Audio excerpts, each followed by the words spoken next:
Hello, everybody. You're listening to the Big Chill Podcast. This is episode 747, the Rudy Gestede interview.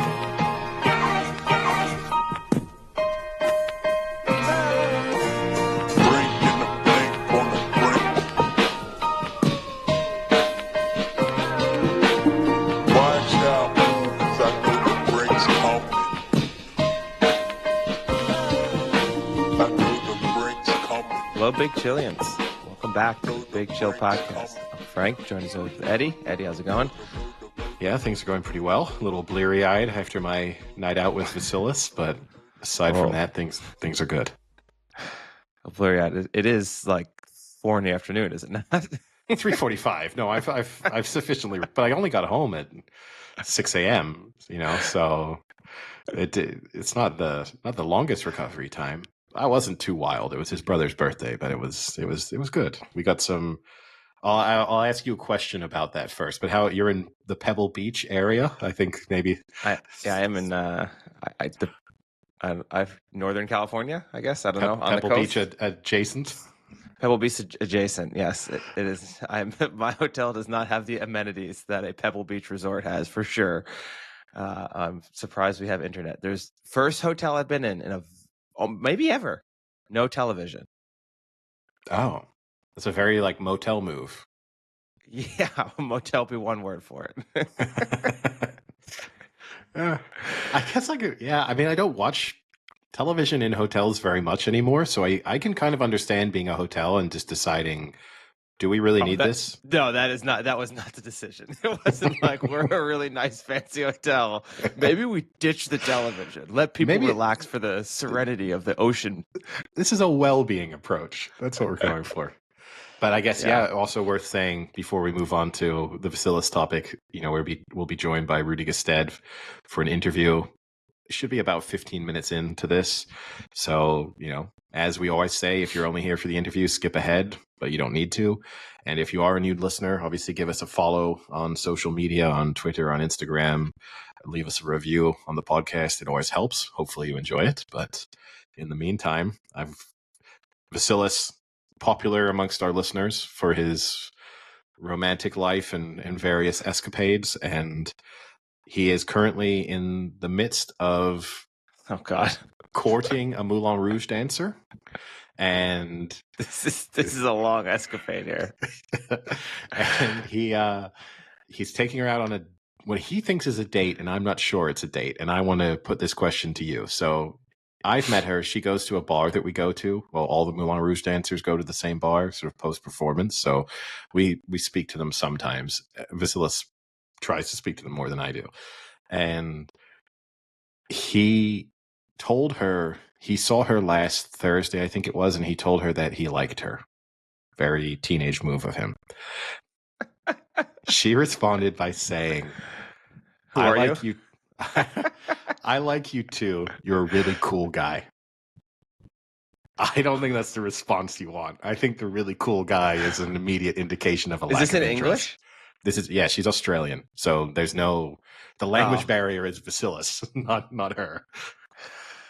It's tough though. Maybe in Australia, the cool guy has a lot more feeling than it, because they appreciate something that's cool or rad, so maybe that does play a little higher. But maybe. I would say if that's just America and a woman turns and, hey, you're a real cool guy, that's yeah, okay, you're a loser. Get out of here.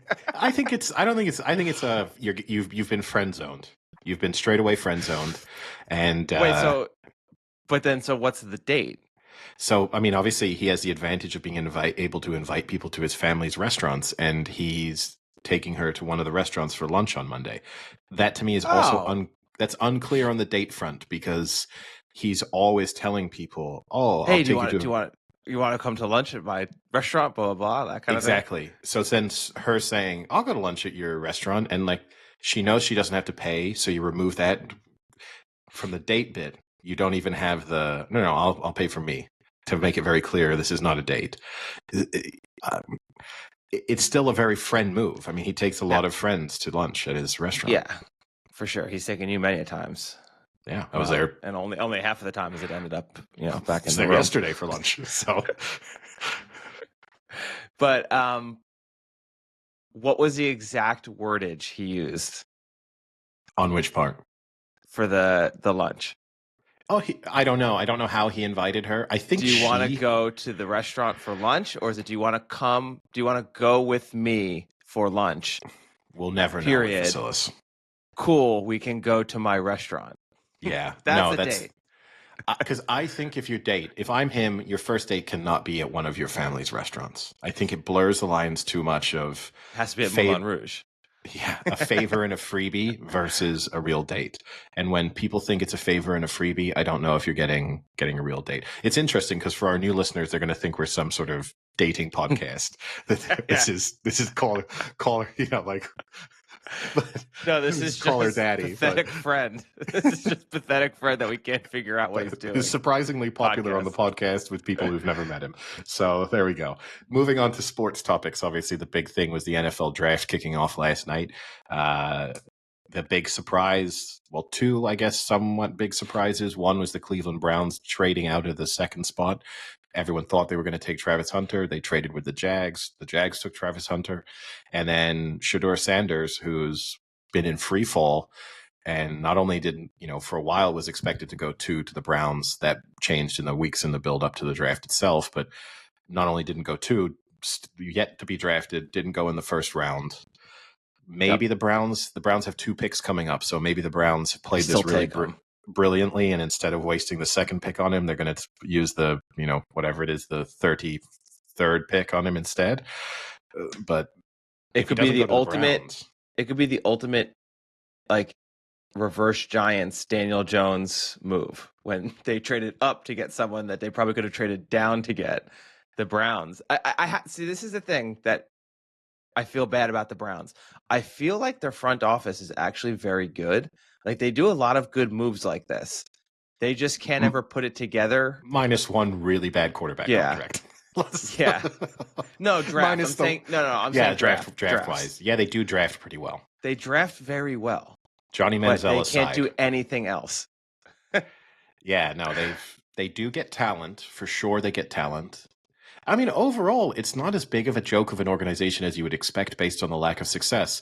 You obviously have some interesting owner elements at times, but the reality is they create an environment that people want to stay in. They get a pretty good degree of loyalty. So, yeah, I agree with you that they're run relatively intelligently for a team that doesn't deliver on the field. Time will tell. I don't know how I feel about the trading out of the 2. History would tell you that it's always smart to trade down, get more draft capital. That's the best way to go. But I don't know. Travis Hunter could be one of the few special talents within the draft, and so taking him. I'm not as sold on Travis Hunter as everyone else. I just something about I know this is maybe mean to say, but something about his demeanor, he seems too nice and friendly to be a good cornerback, if that makes sense, or a good receiver for that matter. Like, I don't love that he does, it was not even a podcast, right? He almost does like a Twitch type of thing, like he seems too nice. He doesn't have like that nasty element that good cornerbacks have. Like, he doesn't have a Jalen Ramsey to him. At least it doesn't show. Maybe he does on the field. He's a completely different player. You want a diva? I feel like not so much a diva. Like, Jalen Ramsey is mean. Like, he just seems like a prick. It's interesting. Most people look at when they're drafting, they look for good guy characteristics and they see that as a positive, and you want the opposite. I know you're separating on the field from off the field, but I don't know. He seems very likable. He seems too likable. I struggle with how much of it is a facade and how much of it is real. So, for example, him sitting in his press conference after being drafted and saying, I want this to be quick because I need to make sure I'm watching when Shadeur gets drafted. Good news, Travis, you've got time. But that bit, I don't know whether you feel like that's just really good PR training versus deep down inside of you, is that really your priority in that moment after arguably the biggest day of your life? and maybe it's all very genuine. He does seem like a really, really nice person. Yeah, no, I But think most of it's genuine. I think he seems very, very nice. Like even with his Heisman, with all that was going on with the controversy with his girlfriend, like he was super nice throughout. He was like took pictures with. They showed him he was there for multiple hours after taking pictures with every fan. Like he seems like a very genuine person and really nice. But I think at some point you can't be just like that like nice popular high school kid. You kind of have to have a little like meanness, chip on your shoulder kind of thing. And I just especially for a cornerback, like because you have to go against the diva at receiver, that you kind of have to be a little bit of have that mean streak there. Well, the expectation is, right, that he's primarily going to be a wide receiver. The Jags have spoken about him as if the Browns, that was the expectation.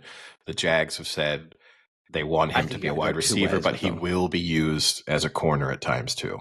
Which I want to see him go two ways. To me is weird because I could get the idea of being a corner who occasionally gets used as an explosive wide receiver, but I don't really get the benefit of, we bring this different talent on to play in the secondary. That only seems to me like it could lead to confusion in terms of like you've got a corner swapping out on a crucial third down. Like when what's the advantage? It's not a position that you really need to rotate players in and out of pretty consistently. No. So I don't really get it.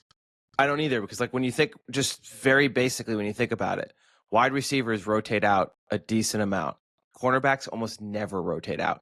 I mean, you could maybe put him in the nickel and he just plays 20% of the downs automatically. Maybe he's just the nickel cornerback, and that might work. Like I'd love to see him play both ways. Just fucking try it, man. Like at the very least, you're going to get a lot of like news the first few weeks. You're going to be the team that everyone's talking about for at least the first few weeks. Try it out. Which the Jags are not that team. No. So if I don't know. They had Trevor Lawrence on their team, like arguably supposedly one of the better draft picks that was going to happen for the next 5-10 years, and they still don't get any publicity. No. But I thought you were going to say the Giants with the big move, trading up to get Dart late in the first round, passing over Sanders. Yeah, I mean that's part of. I think that is more the storyline is the Sanders free fall, and that another quarterback went before him. I think that's the more surprising part of that. I have to admit, Dart, not a player who I watched that much in college, but some of the press surrounding him not made him look great. In terms of, he seems like a little bit of a doofus. So kind of judging that again, I don't know whether necessarily he strikes me as quarterback leader of the team type of person. But we'll see. And I know there's that clip that's going viral is him talking about his snap count, and he just uses a clap to initiate the snap. I don't think that's transferable to the NFL. Well, yeah, probably not. I remember Dart from USC because he made as a freshman at USC. So I remember watching him a few games, being in Arizona, watching the Pac-10, 12, whatever it was at the time. But he had a lot of hype around him. Like came in as a starting freshman quarterback at USC, had a ton of hype. He's okay. Like we'll see. Like he's, to me, seems like a better Daniel Jones. He's got a good arm. Probably a little more accurate, but can also run pretty well. Like he's got some good legs to him. I just hope he's got some sort of winning mentality, because I think at the end of the day that might have hurt Daniel Jones. Like people talk about it sometimes, but maybe not enough. That like if you never win when you're in college, maybe you just don't have that winning streak in you. Like again, maybe I should start drafting based off of personality traits. But yeah, but that will go super well. I think what's challenging is if you don't really win in college, you then go to a bad franchise and you continue losing. I think shifting to the winning mindset, or shifting to being a leader that people trust to drive you towards those victories, I think that's an issue. And so you look at someone, there've been plenty of quarterbacks who haven't been huge winners in college, but then they go to a pretty good place, and that puts them in an environment where they can win early on. I mean, because you could even point to, I mean, they were successful, but at smaller colleges. But like Josh Allen wasn't a winner from a collegiate standpoint. I mean, yeah, he was on the big stage. I mean, but he still won games. Yeah, but I you're think that saying means something. But no, so I you think would that literally rather means something. you would rather someone at a small school winning against smaller opposition. You think that's a better indication than, hey, you were at LSU for 2 years and things didn't go super well, but that was a really tough schedule you played year in, year out. I think you send me the game film and I want to watch the players like when they're down 4 or down 7 and what their attitude and body language is. And I think that can tell you a lot about what they're going to do in the NFL. I guarantee you take Daniel Jones' college film and you watch him on like when he's got a final drive going down 4, he's got no energy. You take Josh Allen, even at Wyoming down 4, he's probably like screaming at players, running up, like knocking other players over. Like I think there's a lot to that mentality of I need to be a winner no matter what the level is you're playing at, but I think it definitely means something. I guess. But then speaking of Jacksonville, right? Trevor Lawrence, huge college winner. And I'm not saying just because you're a winner means you're going to be a winner, but I think that is a trait that matters. I don't disagree. Look, body language at key moments is undoubtedly in any sport is a good indicator of mindset and approach to things. So I don't think you're wrong there. I think it's unfortunately the sample size you're going to have to work with. You know, if we just Like limited to what can I view his body language down 4 on, or you know, within a score on a potential game tying, game winning drive, you might have 3 drives to look at. So I know hindsight's 2020, but if you go watch some of Patrick Mahomes's college highlights, you could tell that was a guy who would do anything to win a game, even in college. Johnny Manziel would have done anything to win a game in college too. Would he have? Oh yeah, for sure. He was running through. You know, he was a little guy taking. Was he trying to win or just trying to get in the end zone so he could do his $ thing? Both. I think one was a little more than the other. Both. I think at the end of the day, if he had 500 yards and a loss, he'd be happy. Yeah. But yeah, so we'll see. Obviously, next episode we can do more of a full NFL draft digest, and yeah, for so sure. that's something to look forward to. And then we'll see how that goes.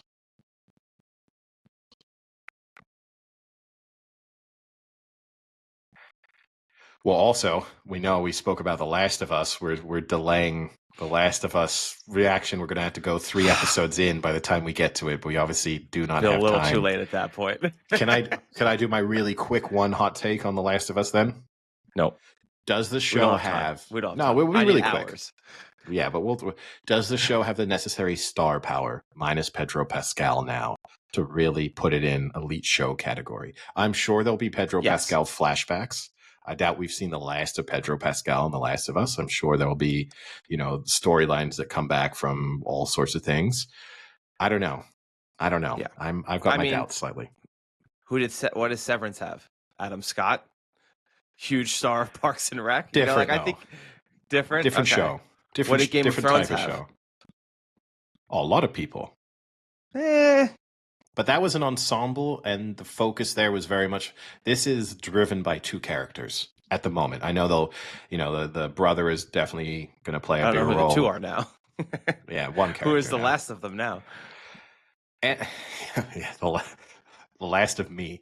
But and I gotta say, the Ellie character overall, other hot take, she's so dislikable throughout the show that it makes it hard for me. I'm struggling to have too much of an attachment to her because like it seems like they're going overboard, that she's just the asshole in every interaction.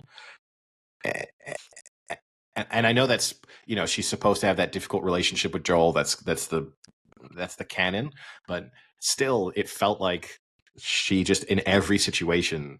Also, final point, Joel, when he's getting killed and you got this person beating you up, do you not say at any point, I'm sorry I killed those people. I did it to save my surrogate daughter.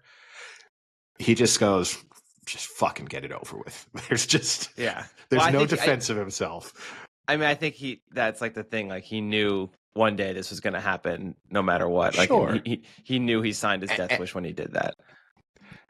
And maybe Semi wanted it to happen because, you know, unhappy and all those things. But I just think you at least give it a chance of I understand why you're angry, but we're we're all doing bad things, right? And I was doing it for a good reason.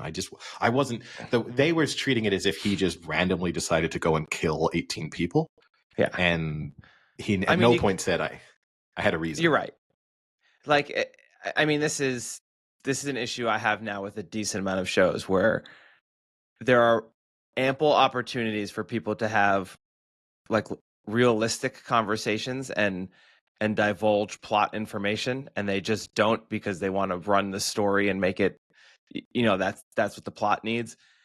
At the very least, you say, I'm sure your father was a great guy, and I'm not saying he's not, but he was going to kill an innocent girl without even telling her he was going to kill her to take her brain out and kill her and keep me under anesthesia so they wouldn't tell me and I wouldn't know. Like, and you know at least what? Be give a loose some context to the story here. and you know what? Be a little loose with the details. Call her your daughter. To build the sympathy. Yeah. Don't just. They took my daughter, put me under anesthesia, and were going to kill her without even telling her they were going to kill her or tell me. Yes. Maybe your dad's not the best doctor. Where's his HIPAA practice there, huh? Yeah. And I felt so bad about it that I haven't even told her that I did this. Yeah. This like it's led to an incredibly fractured relationship with my daughter from which I do not think I can recover. Swing away. Yeah, you know what? Have at it, because she's a very difficult teenager to handle. So this sounds like sweet relief to me at this stage. On that note, should we hand things over to our interview, and then we'll be back with NFL draft stuff and Last of Us and Premier League and Champions League next week. Let's do it. Welcome back to the Big Chill Podcast. We're now delighted to be joined by this episode's guest, Rudy Gestede. Rudy, thank you so much for taking the time to speak with us. My pleasure, guys. And, we try and get people on from different sports with different backgrounds and speak about their roles. Obviously, the playing side of things, I think, is pretty straightforward for everyone, even if they're not big football fans. But your role now at Blackburn Rovers is maybe a job title and a job description that not every club has or not everyone would sort of naturally understand. So maybe if we just start things off with you explaining exactly what your roles and responsibilities are. Okay. So I'm a head of football operation at the club. That means that I oversee different departments, the football admin, the general administration, catering, kids, the academy, and the recruitment. So in different clubs, we've got different titles. Some clubs have got one sporting director who is dealing with the operation side, but also all the medical and physical side and coaching side of it. In our club, we split the role, and I've got head of football operation myself and the head of technical development, which is Adam Owen. And so then in terms of the sort of hierarchy within the club and that structure, how does that work in terms of who you answer to, who's got the final decision on most subjects? Is that the CEO? Is it the owners? Sort of how does that look?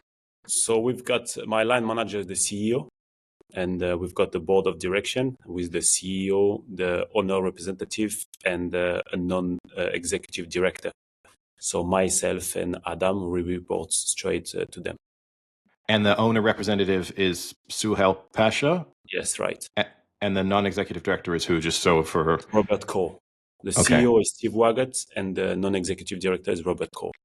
Okay, so things like a new manager appointments that you obviously went through 2 months ago now, who were the sort of stakeholders in that, and how did that sort of, who had the final say on who gets appointed, who has the biggest influence? So it was a collective decision. Myself, Adam Owen, the CEO, and the owner representative. And obviously we discussed the situation with Robert Coe, but he wasn't involved during the interview. Okay, interesting. And I mean, obviously the club, we'll probably speak about it in more detail later, but like there's been a bit of, a fan reaction over the last couple of months to the situation at the club. And I think one of the criticisms is maybe a lack of involvement from the owners. Do you have a direct line with them? Are they involved in the sort of day-to-day or week-to-week running of the club, or is everything just being handled by, the group of leaders within the club itself? So they put a CEO in position as they've got a representative in the country who is living in the country since 2015.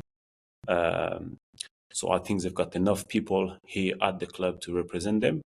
They first came when they bought the club, like most of the investors are doing. If you speak with the Man City fan, they've seen the owners only one time in the stadium. So there's nothing different in our club. It's just, when the results are not going when the expectation of the result is different than the reality, fans, they try to find something to complain about. And the owners has been the ones they picked on for a few years now. So it becomes a bit more trend than really a reality, because the owners are backing the club for a while now, financially and emotionally. Also, they support the club. They always ask questions about the results, what was going well, what was going bad, what can we do to improve, and then it's up to us being at the club on the day-to-day to make a difference. I didn't want to take us down, because that takes us into some of the trickier parts of the discussion, I suppose, in terms of the criticism and stuff. I didn't want to get us there so far. So I'm going to remember some of the things you said there to kind of bring up later on. I know, Frank, you've got a question seemingly queued up, so we'll go for that. I can keep us up. So obviously, Blackburn is making a run to try and get back to the Premier League. You were with Cardiff when they moved up.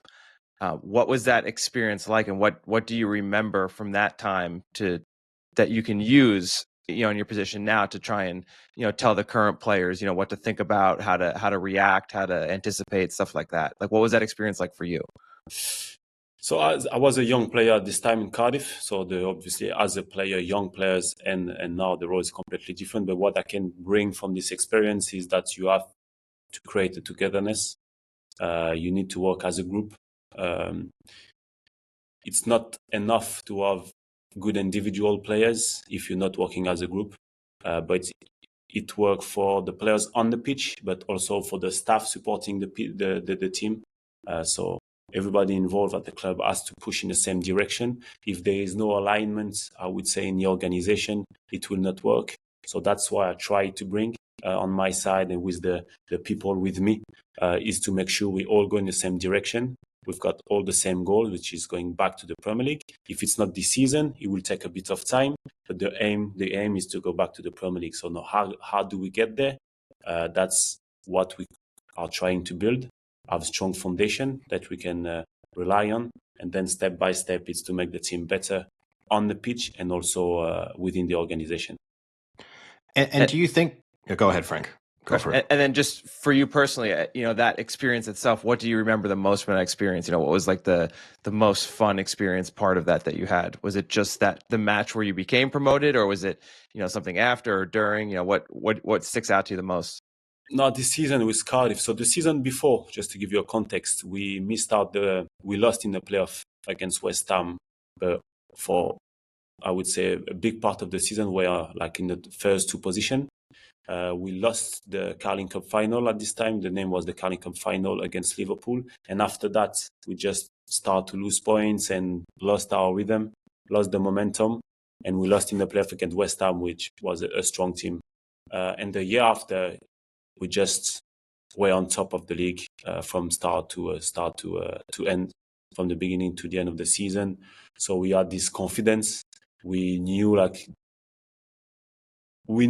we were going to win the games 1-0 at least, but it's going to be hard to beat us.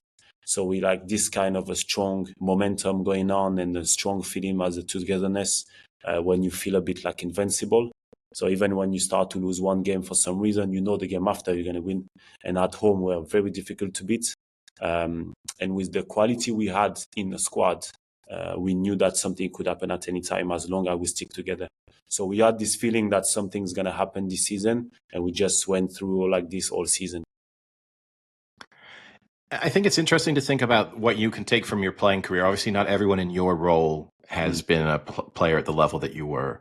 And one of the things, I guess, you have to deal with, and I don't know how necessarily involved you are in all of these parts, but contract negotiations or players wanting to leave or players kind of trying to balance the club's goals with their own career goals.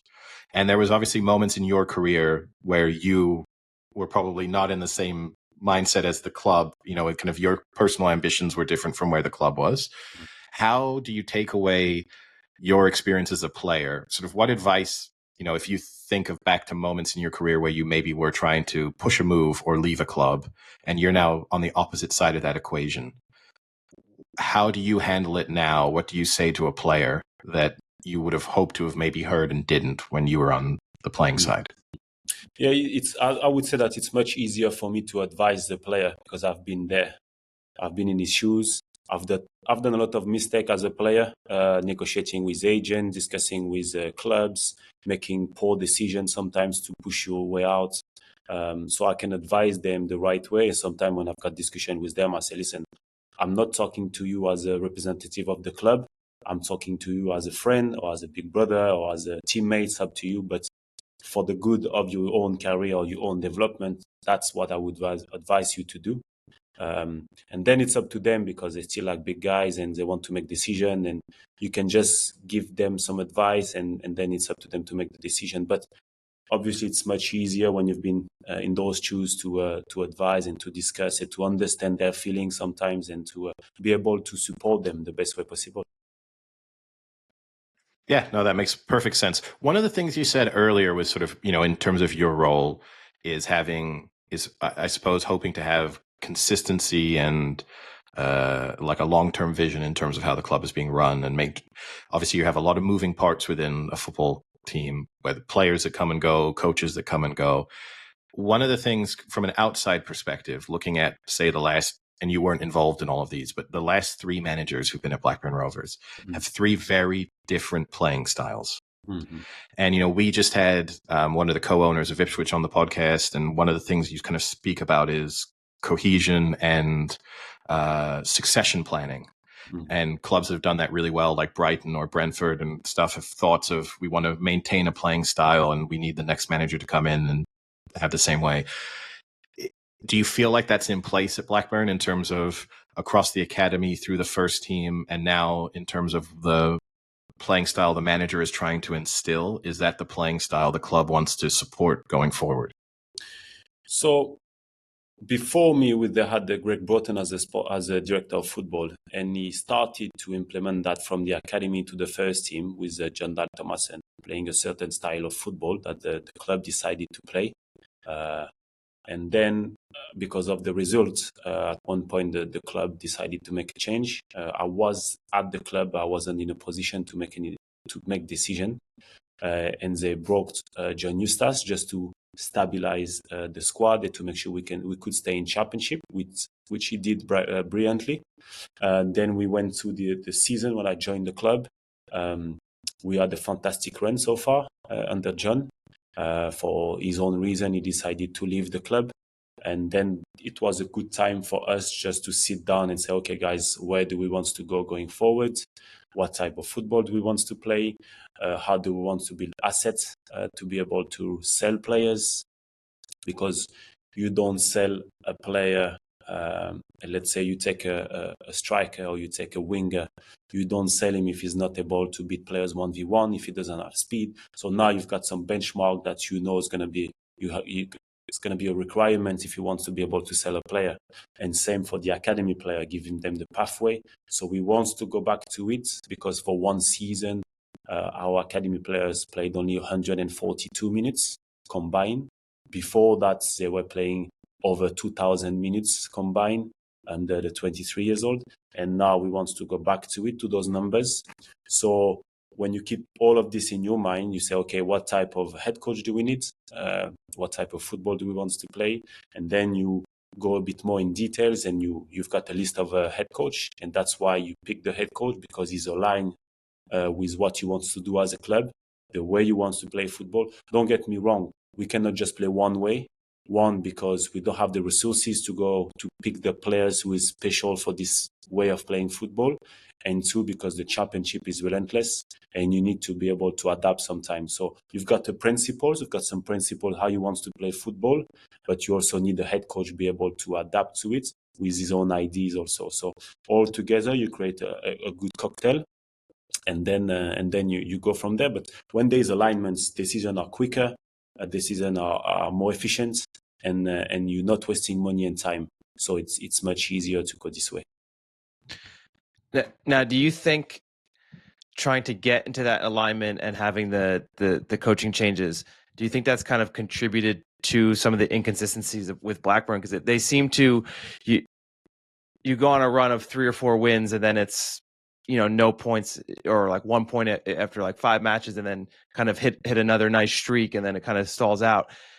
Do you think that is trying to kind of get an alignment and figure that all out, or do you think that's just how difficult the championship is, and you just go on some tough runs every once in a while? If I speak on my time here at the club, I would say that it is hard for us to have a depth on our bench with the same quality player than our starting players, just because of the resources of the club. So we've got good players on the bench, don't get me wrong. But if you don't have the money that Leeds is spending or Burnley is spending, you need to be creative. You need to trust your young players. You need to be able to rotate. So make sure like one is injured, you're not affected by it. So from December, we started to lose players one after each other. So we had injuries after injuries after injuries. So suddenly we're not in the same level. And the players on the bench didn't play a lot. So they're not at the rhythm yet, which is difficult for a player. So if we're able to rotate our player a bit more, to give them a bit more minute on the pitch, when one is injured, the second one can step up at the same level.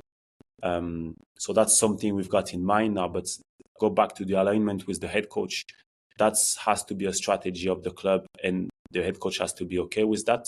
So when we discuss after the game, and we see, okay, this guy is a bit tired, I can feel this. We've got the sports science to back this up with the information. We've got the medical staff there.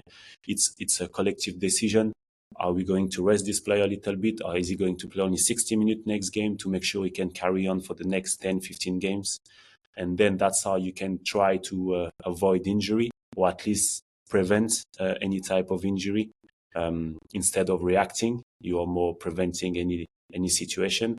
And unfortunately, that's what's happened to us. We lost players after each other. When Valerian joined us, he had, I think he lost 6 players in 3 games, key players, starting 11 players.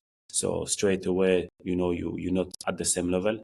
And now we see that we've got the team back together and we start to win games again. And now they understand. Our player has been affected emotionally, I would say, by the departure of John Eustace, because he was very good at bringing the team together. And it felt like the team were missing like a figure father for them. So Valerian came after that, start to understand the team. And you need the players to also trust the new head coach. And after a few weeks, it's happened. They trust the way of playing football, the principle that he has. And now you can see on the pitch, the performances are good. The results are there. The togetherness is back. So it's just like, it takes a bit of time. Unfortunately, maybe it's going to be too late. We will know that in 2 games. But I believe that it was the right decision anyway. And in terms of John Eustace leaving, sort of unprecedented for a manager to leave a team in the playoffs or a team battling relegation in any league, right? Did it feel as if, I suppose it was him who instigated that process on the back of the interest from Derby, but did it feel like the club put in the level of effort necessary to keep him, or were there people within the leadership who were happy to have a managerial change and this kind of enabled that process? No, we're not a club that's going to sack manager or to make decision on manager. So I repeat myself, because we started to have poor run from December. But even with that, I think we didn't win a game we did win 1 game or 2 in 12 games, something like this, before John left. But even with that, we didn't even consider to make a decision on John. We were happy with him. We wanted him to finish the season. And he had from January to, he had 18 months of contract left. So it wasn't the time to make a decision on contract. And when you've got a team in the playoff with the head coach behind them doing well with them, you don't want to break any momentum. So John decided to leave when Derby came and asked to start to speak to him. he came to us and said he wanted to engage with Derby. So when someone is coming to you to say, okay, I want to discuss with Derby, you cannot just be hostage and say, we give you a new contract. That's not how it works. It has to be a common decision. We wanted to assess at the end of the season where we are and discuss a new contract if it's the case, if John wanted to sign a new contract or not. And at this moment of time, he decided to discuss with Derby for a move. So we just say, okay, that's your decision. We understand or not, but we have to accept it. And when he left, we had to find a solution behind for us, for the club, and for the future of the club. And was his main grievance, or was his only demand in terms of wanting to stay that he just wanted a new contract, or were there other things? I cannot comment on that because I wasn't involved in this discussion. Okay. I think he had the chat with the board. The word that I've got from this meeting was John wanted to get closer to his family because Derby, he's been playing there. He was captain, so he's got memories there, and he wanted it's 20 minutes from his house. So that's what I know about the situation. But as I said, if you ask me what I think about the situation, I would say as a competitor, if I'm close to achieve something great with a club, I will be focused on this. And I don't care if something is happening at the club or, I've got my mission. I will be committed to it and I will fight until the end. And then I will discuss, okay, I'm not happy with that. I'm happy with that. I want to change it. I want to keep that. We can improve that. But at least, okay, I achieved something. I've been at the end of my mission and now I can discuss. But leaving the boat like this, that's not something I would do. But I don't have all the information on the John Eustace side, so I don't want to comment on that. He has got his personal decision and I accept it. And then we move forward. No, that makes sense. I guess, one of the things that seemed, looking from a full outsider's perspective, right, is that there was a frustration and a lack of investment in the squad in the January transfer window. And I guess one of the challenges within football, right, it's not like other businesses. You have a limited period in which you can do things.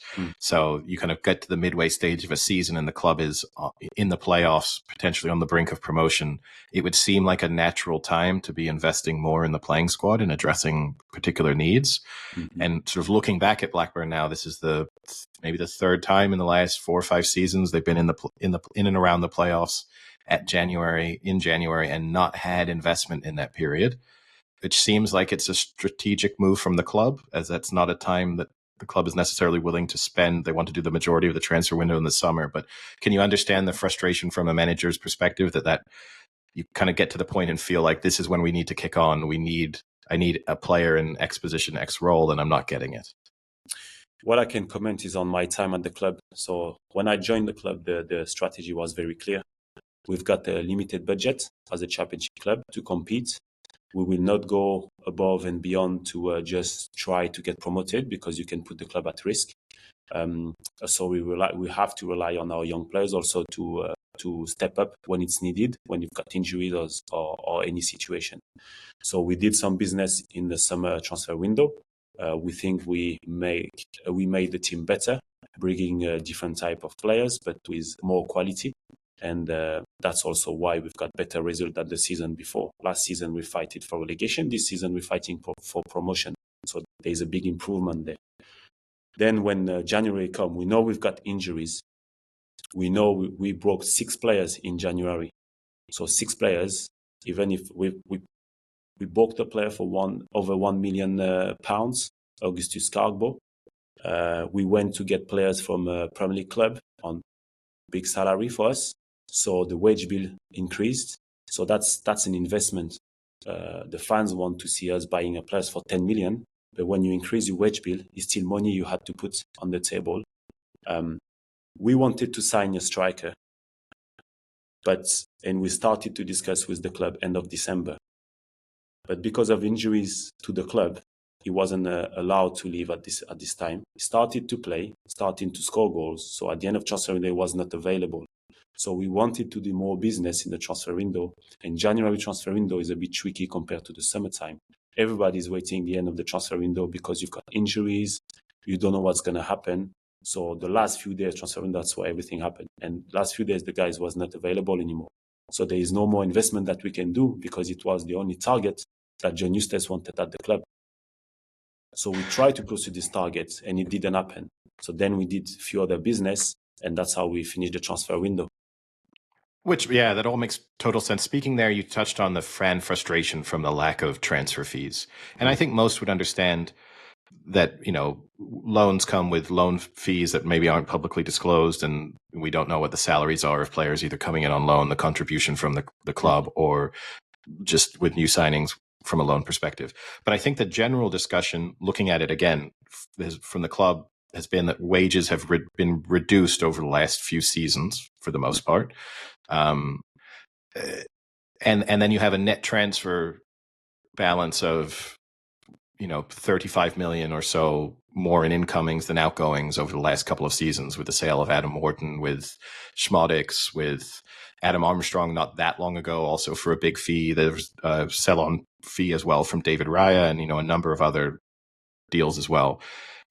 I think the frustration from the fan perspective is that it's hard to wrap their heads around the idea of a lot of that money not being allocated towards transfers. And where is that money going if it isn't going directly into funding replacements for players who are being sold? Yeah. So in a football club, you've got a lot of costs, not just the transfer fee or the wages. You've got the operation cost. The owners has been putting between 20 and 25 million in the club just to keep the club moving forward. So when this money comes first, the money doesn't come in one slot. So I understand that we also can pay the players or to do transfer fee, not in one slot, but over the time. But there is operation cost, as I said. So this money coming in the club is also used to pay the staff, to pay the facilities, to redo different academy investments. So it's just not for the transfer fee. So we've got a budget for transfer fee that we used, and we're going to have another budget for the transfer fee that we for next transfer window in the summer. But as I mentioned, we will not spend 10, 15, 20 million like Leeds can do, Burnley can do, because we don't have the resources to do it. The owner are giving us a budget to spend, which is based on the size of our club at the minute. If we've got 30,000 fans coming to every club, we'll bring more revenue to the club. Then we'll be able to spend probably a bit more, but that's not the case. We are a small town. The average probably is between 13 and 14,000 people coming for the club, for the game. So we have to do with our budget. We're not different than the other club are spending limited money on transfer fee. It's just, I think our fans, they still have in their mind the Premier League title, which is great. It's 30 years ago when Mr. Walker was spending a lot of money at the club to transfer, to bring players, Premier League money, which is completely different. Now we are in Championship for over 10 years now. So you have to understand that you cannot just spend the money how you used to do.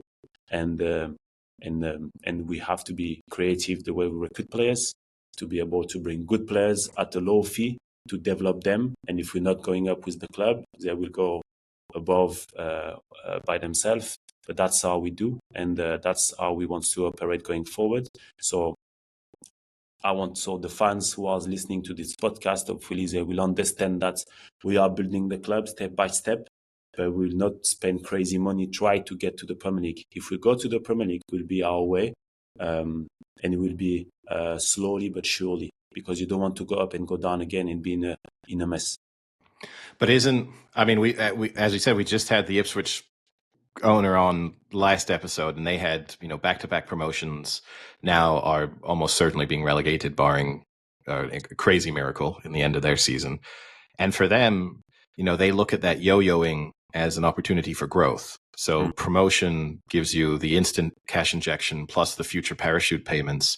It means you're well positioned to, you know, if you look, yes, it's hard to stay in the Premier League, but most of the clubs in and around the playoffs or getting automatic promotion are clubs that have been either relegated the season before or certainly within the last couple of seasons. So shouldn't the goal be getting to the Premier League by any means necessary, because the huge cash injection completely changes the landscape for the club?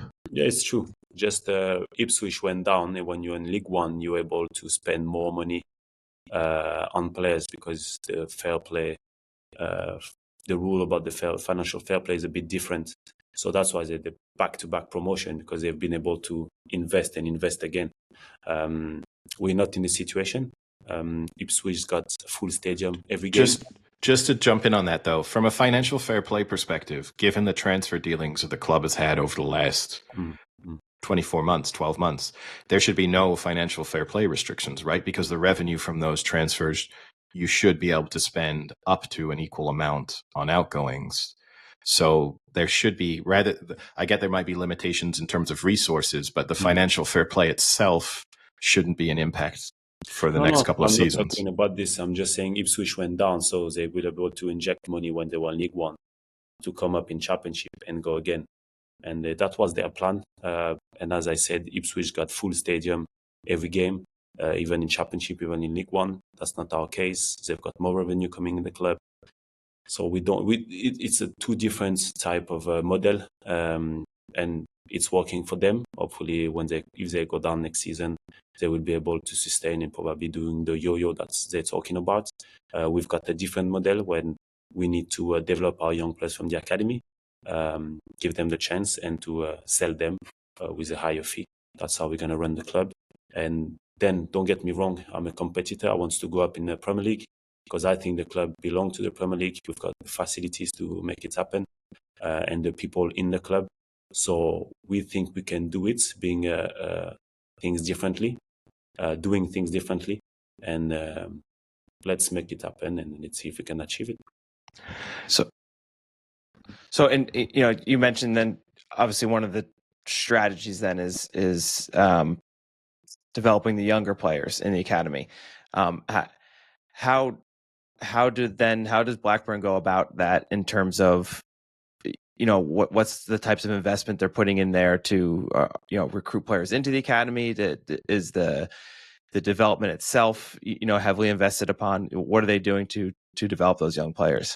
So we're a Cat 1 academy. That means you've got to spend an amount of money, a minimum amount of money to sustain a Cat 1 academy. So it's over £3 million per year. So the club, the owners are doing this, and we've got a full development program that Adam went put in place to make sure there is alignment with the first team. So when they go up the level, they're not surprised, and they understand the principle of the club and of the head coach. So he has been doing this for the last 8 months. Now we can see the fruit of it, because we've got two young players just started to play with the first team, and they did well when they played. Got the red card at one point, but before that he was doing very well. Now he came on again. We've got a young striker, Igo, who played against Sunderland. So it's an exciting time for the academy, because they see the players coming back again with the first team. Blackburn has been well known for the past years to produce talented players. So there's something we want to carry on, keeping the Cat 1 Academy. I repeat, because media has been told that we wanted to shut down the academy, which is not true at all. It's important for us as a club. As I said, now I can see the alignment back from bottom to top, and that's what we need as a club. We need to push forward in the same direction. And we've got, as I say, I repeat myself, but we've got very good people at the club, and I believe that all together will make something happen. And you think that's a unified vision in terms of promotion? That's the stated goal of the club at the moment? Yes, but to be unified, we need the fans on our side too, to be honest with you, because when we play the game on Saturday, we need to feel that they are behind us, supporting us. As I said before, I don't mind to be criticized. I've been criticized when I was a player. I don't mind to be criticized. But when it's the 3 o'clock in the afternoon on Saturday until the end of the game, I hope and I believe the fans will support the squad, and then they can criticize me again at 5 o'clock. It's okay. I will take it. But we need the full support for the players. They're doing a fantastic job this season, being able to fight for promotion until the end. So there is 2 games to go, and hopefully we can have the fans on board with us. Yeah, and I get that. And we were at the match a couple of weeks ago, and certainly the atmosphere within the ground is somewhat unique. It's, as people who attend sporting events all over the place, it's unusual to see that balance of fans supporting, but then sort of turning against the club when things are going badly. But I guess I can understand that you have very few opportunities to really vocally express your frustration other than when you're in the stadium. It's very hard to do that on a random Tuesday afternoon. So, the being at a match is one of those opportunities where you do get to express your discontent and then also have that be publicly discussed. So I do understand it from that perspective. I guess the thing, kind of putting myself into the fan shoes, looking at, you get into the playoffs and you're there in the top 6 and you got a chance of promotion and the investment doesn't come. I think it seems from an outsider's standpoint that the frustration with the club is not just based on results, but a number of events that have happened, things like a manager choosing to leave when you're in the playoff spots, or some failed transfers that blew up. I mean, before you joined, obviously, but that fell apart on deadline days for kind of somewhat bizarre reasons. It feels like the club has things go wrong with it that don't happen elsewhere. And that there's a lot of inconsistency in terms of the stories that are told as to whether, you speak about the owners supporting the club financially, but then they have big injection through transfer revenue. But then that has to be reallocated to the running of the club. That kind of doesn't make sense to me. I would have thought if the owners are financially supporting the club, then any additional revenue from transfers should be made available for additional activities. But if the revenues are going back into the day-to-day running of the club, then are the owners not supporting the club when transfer revenue comes in? It's those types of things when we've kind of, in the build up to this interview, spoken to supporters or looked at some of their complaints. That's the stuff that I think confuses fans more than anything. Mm-hmm. I will challenge you on the fact that there is only in our club where there is situation during the transfer window, because it's happened everywhere. We've got missing targets on almost every club. Some clubs are more vocal about this. Our fans are very vocal about this, but that's something also because we want to involve our fans. So we're very open to discuss with them during the fans forum. There is any type of podcast or interview. We want the fans to be on board. So that's something we do. But obviously, you get the backlash when things are not going their way, because we're probably one of the club where you fight for the playoff, but it looks like in the atmosphere that you're fighting for relegation. That's the tricky part of it, because that's why I said we need them to be on board with us, because we're still fighting to get to a Premier League, even if they're not happy with some decision or they want to see the owner a bit more or anything like this. I believe that if we're all on board, something can happen. I understand your question about the revenue and the money side of it, because we've been asking that a lot. Listen, as I said, there's operation costs. When you spend over 300,000 million for the club, at one point, you have to, if you avoid to put in your pocket for one season, I'm not saying it's the case, because not involved on all the finance of the club, but at one point, if you can reduce the money that you put in the club because you've got some money coming in, you will use it probably to run a business. Don't forget, it's a business. It's not the fans and myself, because I'm a fan myself of the club. We've got emotions part of it. But for them, they have to run it as a business, because if you check Sheffield Wednesday, when the players didn't get paid for some reasons, what would you say? Would you prefer the spend less on transfer fee, but having everybody at the club to pay the club moving forward, and having a club than just spending crazy transfer money and then you cannot run the club anymore? So I'm just asking the question. Yeah, no, it's a valid point, and obviously football, is a tricky landscape. But I guess the counter to that would be, as a fan, right? It is a business, but it only exists because of that emotional attachment that fans have, and they're not tuning in to watch the latest share prices get Microsoft share price, so.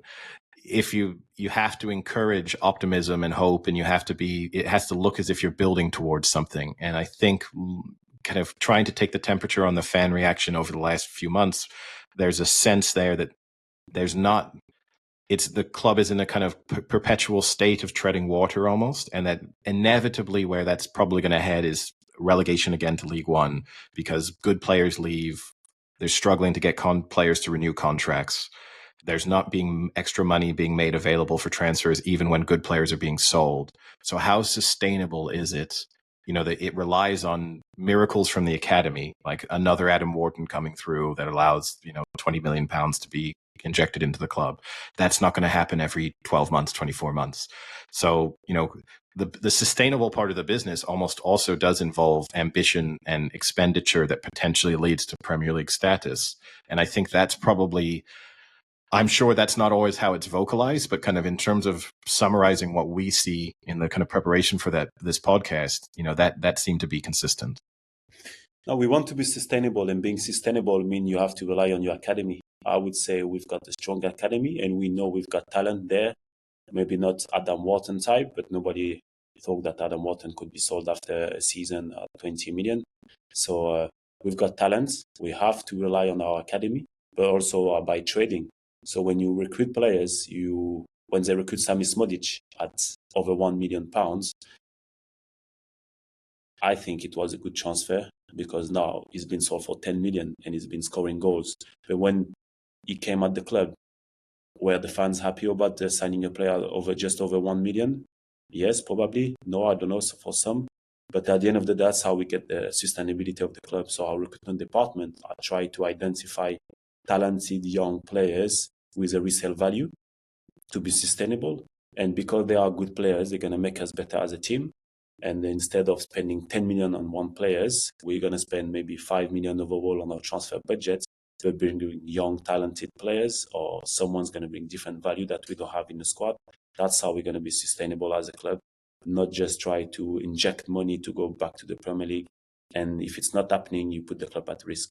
So I will go the other way around, based on our academy, based on smart trading, and also keeping the core of our club, of our player in the squad.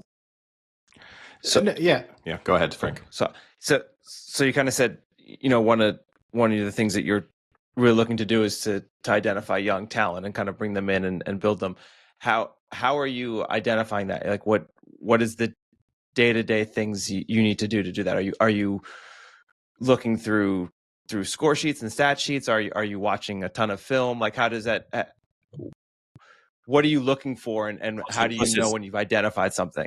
Yeah, so we've got the process in place. We've got the process in place to identify players. So first, we sit down with the head coach and we work on the principles. So per position, we've got different type of principle that we're looking at. And once we've got this, it makes the job easier for the recruitment. So we're using data information based on our principles that we require for a player. And then he give us a list of players. Then we've got the scouting team watching players. And when we reduce the list of the player, we go live on the players. And when we've got enough information on performance on the pitch, so physical and technical abilities, character reference, then myself and the leadership team, we sit down and we go through the list, and then we make decision with the head coach based on the need for the squad going forward. So when you do your squad planification, you see the position that you will need to fill, and then that's how you use the depth chart that you have from your scouting team, and you make decision based on the quality of the player, but also on the finance of the club. And how does, this kind of bring out a number of the different topics together there, but I guess the thing that's surprising is then when you have those identified needs and you do then get to the January transfer window and you're in the playoff spots, isn't that a time, not every dollar or pound you spend is going to be equal, right? And the moments in which you choose to spend them have different value, but you would have thought that that's the opportune moment to really be heavily investing to address those needs. When we get to this summer now, you start from scratch, and knowing exactly where you can make the biggest difference is a lot harder. So shouldn't those January transfer windows when the club has been in and around the playoffs be the perfect moment to really kind of ramp up that investment in new players? That's why we try to do in January, bringing Augustus Carbo, try to go for the striker, try to bring Emmanuel Dennis from the Premier League, Collie Woodrow from Luton, who had experience in Premier League. Adam Forshaw replaced Lewis Becker back to Stoke, but you can bring also experience in getting promoted in Premier League. We had Dion Sanderson, who came from Birmingham because we needed to replace McFaz, who left the club in January, and he was well known by John because he was his captain at Birmingham. The thing is, now going forwards, once the head coach gave us his principle based on what we want to do also as a club, is not when we identify players, he trusts our process. So when we put player forward to him, we know they're going to fit exactly what we require as a club. And so you need a kind of trust between us, the head coach, and the scouting department. Because if the head coach is just coming with, I want this player, but for some reason, or financial or injuries record or playing abilities, it's not fitting the club, the strategy of the club. We cannot just sustain this way, because if the head coach decides to leave at one point and you sign 4 or 5 players based on exactly what he wanted, the name, the players that he wanted, you've got the players at the club on long-term contracts, but not fitting exactly what you want to do going forward. So you have to make decision to support the head coach, but also for the sustainability of the club. So that's what you need, a clear process in your recruitments, but you need alignment of ideas and trust with the head coach. 2 questions then related to that planning of transfers. Is Yes. there already a transfer budget set for this summer then? We've got, I would say we've got, if we're going up, obviously the budget's going to be higher, but we know what we can spend at Blackburn Rovers. As I mentioned before, the budget is quite similar every season, so we're already working on that. And does that rely then to fund that that goal? Sort of, I'll throw a number out. Let's say it's £5 million. Does a player need to be sold in order to fund that £5 million transfer kitty, or will that be available regardless of the outgoings? I believe so. The board is going to come back to the budget soon, but I believe that we'll have this budget on top of any training we're going to do on the site. And then, do you know the percentage of funds that would be made available from a player being sold? Is that set? No, there's no set percentage. We discuss based on our need and based on what's the financial requirement for the club, and then we've got the decision and we've got the money available. So it can depend on some situation. Yeah, and I know I'm kind of putting you on the spot on this one, but I would have thought that aren't the financial requirements of the club fairly predictable for the most part? I mean, you know what the cost of running the club will be over the next 12 months. So if an additional additional revenue comes in from a transfer, surely that's sort of extra money that can be used for other projects? Or is the club really reliant on transfer revenue going into the day-to-day running of the club, so therefore players must be sold in order to fund operations? No, there's no player must be sold. It's just if we sell the club, some money is going back to the club and some money is available for us. The budget is predictable unless you've got facilities to reduce at some point, stadium. There's always something you don't realize how expensive it is to run a football club, because you always got some expensive that seems little for you, but massive money for a football club. So that's why you cannot just reinvest all the money you've got for the transfer money. You give a small part to spend, and the rest can be used for the facilities or something else. And in answer to a couple of questions there, you spoke about needing the fans to get on board and needing their support. In response, sort of the club, I know you kind of tried to communicate better yourself, and you had a couple of interviews with as well. Are there criticisms that the fans have made over the last, say, 6 months that as leadership you've taken away and thought that's fair criticism, we can improve in that area? Something other than communication.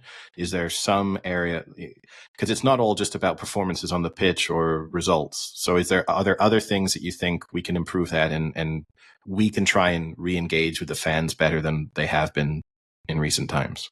Yeah, we have to take it on board, because if there is some noise, that means there's something we can do better or something we can improve. So obviously, as a leadership group, you have to sit down and discuss, okay, how can we make the club better, and how can we engage with our fans to make sure they understand what we want to do. So I think we have to communicate a better way. We have to be a bit more clear in where the club is going, what we want to do as a club. So the expectation is the same for everyone. The situation that we had is because the team was in the playoff. Now everybody expects us to put money and go up. but it's never been the plan of the season. When I signed, nobody told me if you get to the playoff in January, you will have 20 million to spend for the transfer fee. It wasn't the case. It's okay, get there.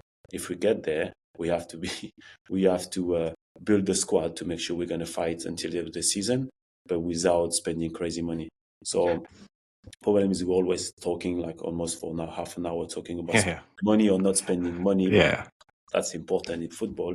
But as I mentioned again, we have to be creative and we have to build a squad without spending millions and millions of pounds. So that's what we're going to do going forward, even for next transfer window, even for next January.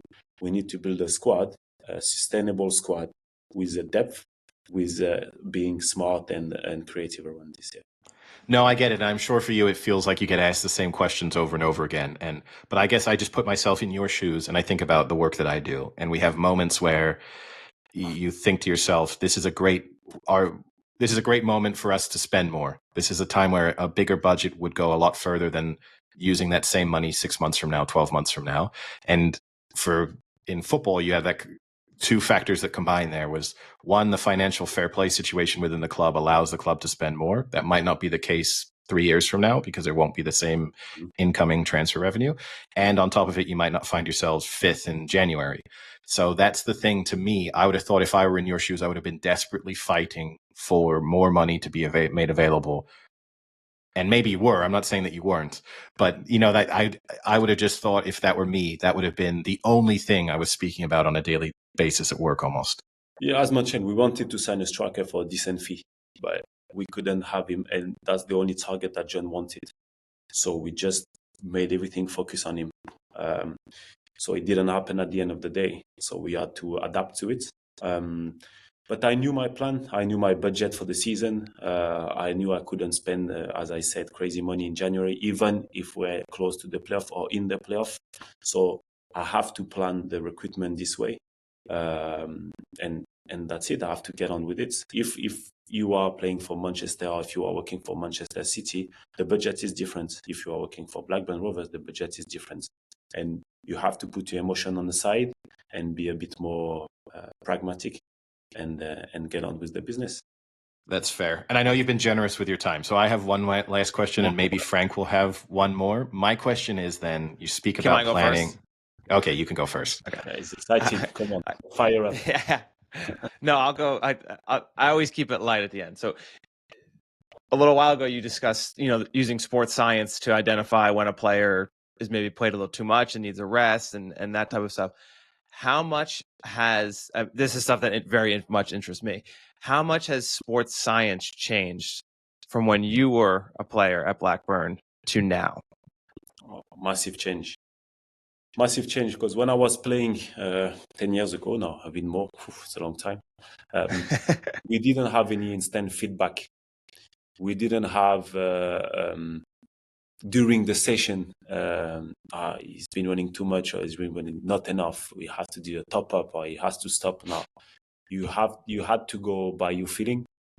I've been someone who's been I had a lot of injuries.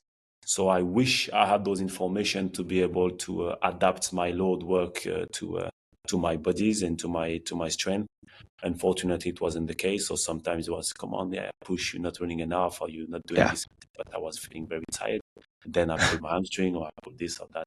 So I would say you have to find the right balance, because I believe to create resilience on the pitch, you just cannot just follow every data that you have.